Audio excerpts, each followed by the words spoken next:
வணக்கம், welcome back to Thoothukudi cooking. இன்றைக்கி நம்ம பார்க்க போகிற ரெசிபி குழம்பு மிளகாய்த்தூள். எல்லா குழம்புக்கும் போடுற மாதிரி மிளகாய்த்தூள் எப்படி அரைக்கலான்றதை நம்ம இப்போ பார்க்க போகிறோம். வாங்க, அதுக்கு என்னெல்லாம் பொருள் வேணுன்றதை பார்த்துடலாம். 300 கிராம் வத்தல் எடுத்துருக்கிறேன். இதை லேசாக வறுத்து எடுத்துக்கலாம். நல்லா வெயில் அடிக்கும்னு நினைக்கிறவங்க வீட்டிலலாம் வெயிலே நல்லா காய வச்சு எடுத்துக்கோங்க. வறுக்கணுன்ற அவசியம் இல்லை, வெயிலில் நல்லா காஞ்சாலே போதும்.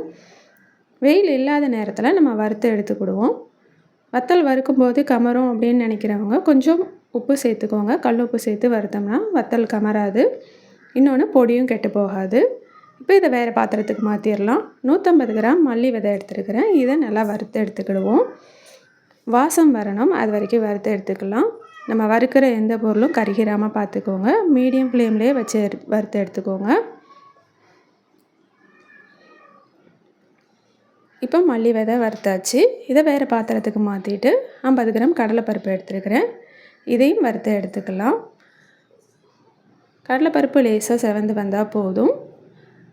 அதுக்கப்புறம் 50 கிராம் அரிசி எடுத்துருக்கிறேன். இதை லேசாக வறுத்து எடுத்துக்கிடுவோம். கடலைப்பருப்பு அரிசி ரெண்டுமே குழம்போட திக்னஸ்க்காக தான் நம்ம சேர்க்குறோம்.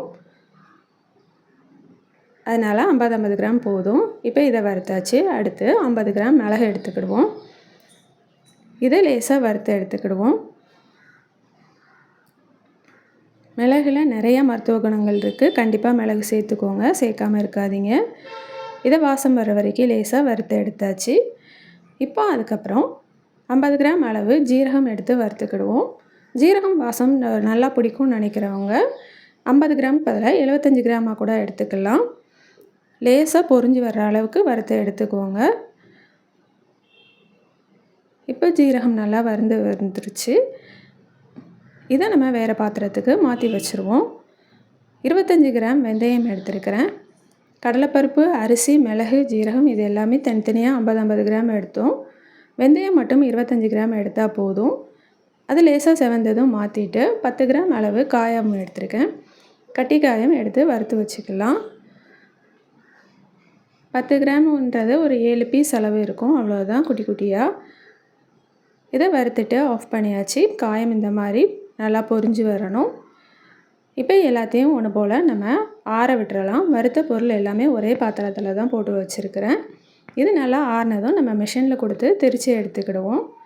குழம்பு நல்லா கலராக வரணும்னு நினைக்கிறவங்க 200 கிராம் காஞ்ச மிளகாயும் 200 கிராம் காஷ்மீரி வத்தலும் எடுத்துக்கலாம். இது ரெண்டும் சேர்க்கும்போது குழம்பு இன்னுமே நல்லா கலராக வரும்.